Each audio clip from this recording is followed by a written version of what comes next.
Yorkshire Terrier, Zuzu. She supposed it could be worse, a lot worse if she thought about it. He could have left her with nothing, although was that even allowed? They'd been married.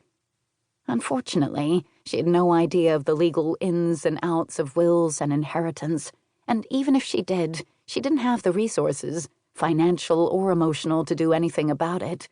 It was just, she'd expected a bit more. Simon cleared his throat again, and Emma recrossed her legs. Nigel shuffled some papers, and in the ensuing expectant silence, Ava realized they were waiting for her to leave. She wasn't needed here anymore. She certainly wasn't wanted. She'd been given her payoff, and now she was meant to get out. She pictured them going over the rest of the will, dividing up all of David's assets. The sprawling house on the outskirts of Wychwood-on-Lee, the chalet in Switzerland, the timeshare in Majorca, the bank accounts and the ISAs, the stocks and the savings, all the money. She hadn't expected all of it, not by a long shot. Of course she hadn't. But she had expected a little more than what she'd got. All right, a lot more. She'd been his wife, after all. She'd expected David to see her provided for, to let her stay in the house for as long as she wanted, or to leave her with enough money to buy her own modest place. Was that too much to ask? To expect? Apparently, it was.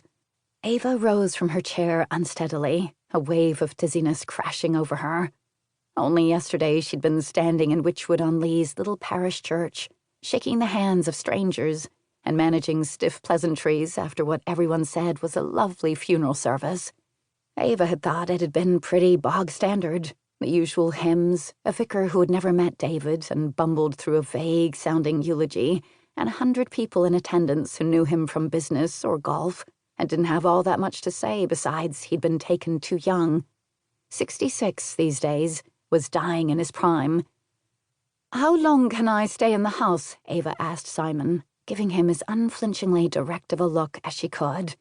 She figured it was better to ask him here, in front of Nigel, rather than when they were alone. Surely in front of his father's solicitor, Simon wouldn't have the balls to boot her to the curb as soon as he could, which was what he and Emma surely wanted to do, with gloating smiles on their faces, no doubt. "How long do you think you need to find alternative accommodation?" Simon asked, a slight curl to his lip. Ava was under no illusions about what Simon and Emma thought about her. Gold digger had hovered in the air during more than one tense interaction over the last 5 years. Emma had mouthed it at her silently once, while David was looking the other way.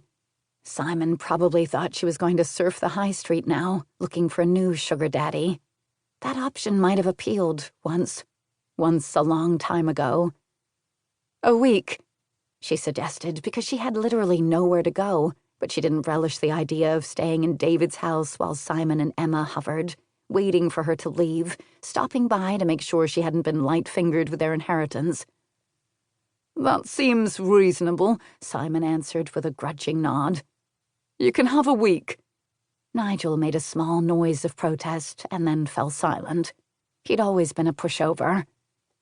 "Thank you," Ava said, channeling a mixture of Scarlett O'Hara and Blanche Dubois in an attempt to be gracious.